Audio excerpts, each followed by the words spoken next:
ин огоҳнома 2 ҳафта пеш пушти даромадгоҳи чанде аз биноҳои истиқоматӣ дар хиёбони рӯдакии пойтахт овезон шуда, дар он аз сокинон хоҳиш карда шудааст, ки мавҷгирҳои моҳворавиашонро аз болои боми биноҳо барчинанд.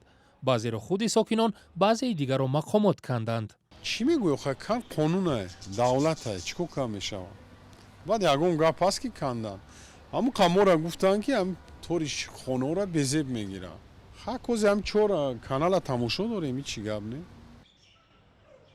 дар огоҳнома ба сокинон то санаи 16 май муҳлат дода шуда буд.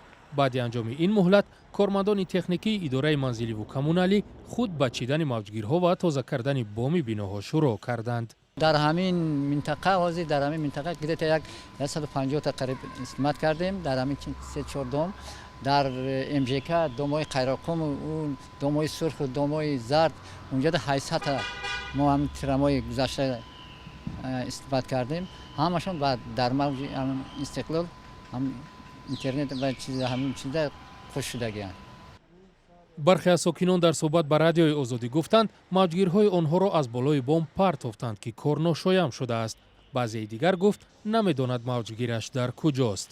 ин мавҷгирҳои моҳвораиро аз болои боми чанд бинои истиқоматӣ дар маркази шаҳри Душанбе хиёбони рӯдакӣ барчида оварда дар назди идораи пулиси минтақавӣ гузоштанд. масъулон гуфтанд, ки соҳибони ин дастгоҳҳо метавонанд ҳар лаҳза омада инҳоро бигиранд, аммо бояд ба ҷои ин мавҷгирҳо аз мавҷгирҳои алтернативӣ ва ё симӣ истифода баранд. кормандони идораи коммуналии ноҳияи Исмоили Сомонӣ гуфтанд, будани чунин мавҷгирҳо дар биноҳои марказии пойтахт ҳусни Душанберо коста мекунад.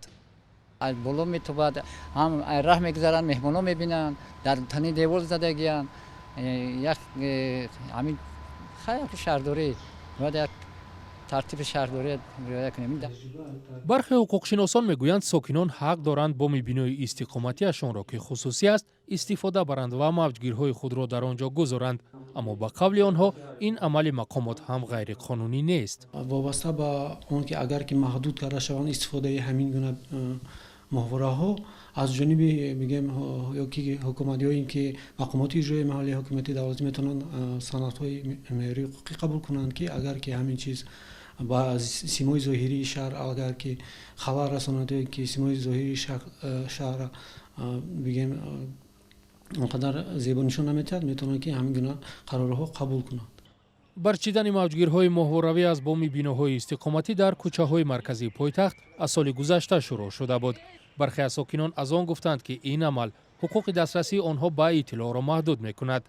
иддаое ки мақомот рад мекунанд ва мегӯянд, сокинон имкони васеъи истифода аз мавҷгирҳои дигари симӣ ва интернетиро доранд.